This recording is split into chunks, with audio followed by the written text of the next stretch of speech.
And breaking tonight, Fox News has just confirmed that while the president was promising you could keep your health care plan, the White House has known for almost 3 years, if not more, that that promise would not hold for millions of Americans. And we have evidence. Good evening, everyone. I'm Megyn Kelly. Americans heard this president say it over and over. If you like your doctor, if you like your plan, you can keep them under Obamacare. But many had doubts. One major concern, that those buying insurance on the individual market, people who don't have employer coverage, would see their plans canceled. Why? Because those plans tend to be cheap with less benefits. And Obamacare requires insurers to beef up their coverage. That costs money. The fear was that insurers that are forced to offer more benefits would also raise rates or maybe dump the policies altogether. And that's exactly what is happening. Contrary to the president's explicit promises. Listen. Actually, any insurance that you currently have would be grandfathered in so you could keep. And so you could decide not to get in the exchange the better plan. I could keep my Acme insurance, just a high deductible catastrophic plan. I would not be required to get the better one. But that's not what's happening at all. Exactly what he said would not happen is happening. You are required to get rid of your Acme plan, and you are required to buy one on the exchange, and it is costing Americans more. So far, nearly 1 million policies have been canceled. Over 10 million more could end very soon. We're talking maybe 14 million. And with the American people now demanding answers, you can keep your plan, period, today turned into maybe, for most. For the majority. Well, some can, etc., etc., etc. Here is former White House senior advisor David Axelrod earlier, and then some follow-up from our own Ed Henry. Most people are going to keep their own plan, Senator, and you know that. The majority of people in this country, the vast majority of people in this country, are keeping their plan. This morning, David Axelrod was pressed on that point and said the majority, the vast majority, will get to keep their plans. He no longer works at the White House. From that podium, will you admit that when the president said, if you have a plan, you'll get to keep it, that was not true? Well, let's be clear. What the president said and what everybody said all along is that there are going to be changes brought about by the Affordable Care Act to create minimum standards of coverage. Right. And then he also said that if you like your plan, you could keep it, period. And tonight we have dug up an IRS form from 2010 that shows that this administration knew that over 10 million Americans would not keep their plan, could not keep their doctor, and yet the president went out as recently as 2012 and said, if you like your plan, you could keep it. Meantime, there is a regulation, an IRS regulation that was pushed by HHS, Human Services, that estimated that tens of millions were going to get dumped.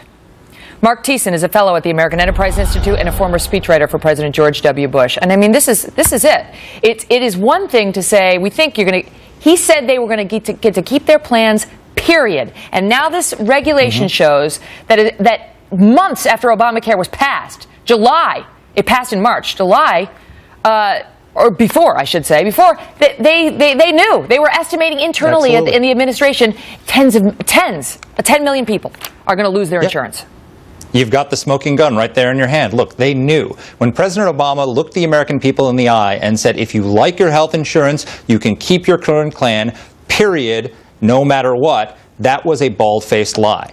And he intended, and in fact, I think that they intended for these people to lose their health insurance. And the reason for that is, I mean, and as you pointed out, it's going to be up to 14 million people. Why would they want those people to lose their health insurance? Because they need those people to move into the exchanges to subsidize the poor people. See, the individual mandate is the most lucrative part, the individual market is the most lucrative part of the segment of the health insurance industry because those people don't use a lot of services and they're generally healthy.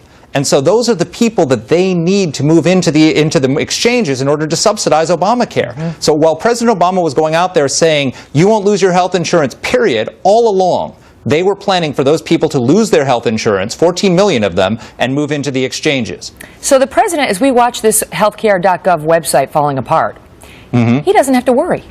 Because even though the young people aren't signing up right now, because the website is a mess, he knows that they're being canceled. That millions of Americans are being canceled and will have no choice but to sit on that website for hours and days on end eventually, because he knows, as we all know now, that millions of Americans are going to get canceled.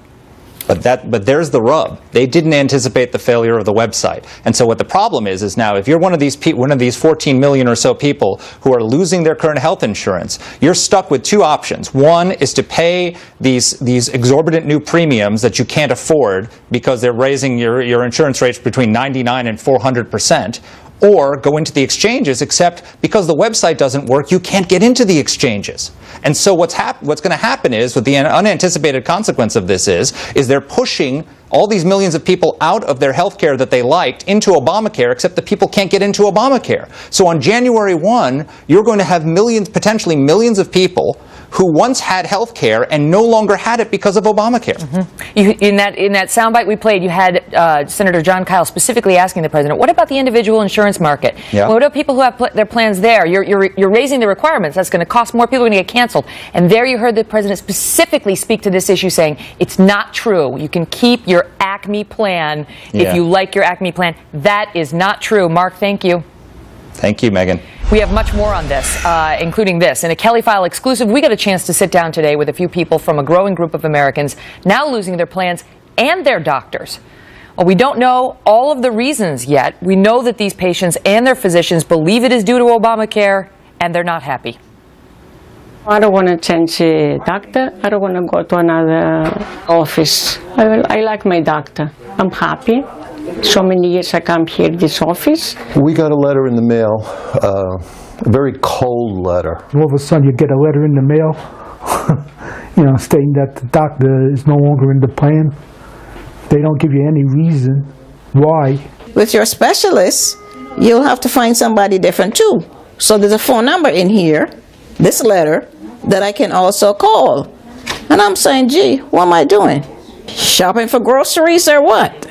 This is a serious situation here. It's a health problem. This was not supposed to happen. They were supposed to be able to keep their coverage, keep their doctor, who they've had relationships, some for 10, some for 20 years, and the rug has been pulled out of these people. It makes you feel that a lot is not being told to people about the Affordable Care Act and what it really involves and what it entails and how it's going to affect your life. Government does not control people. We're human beings.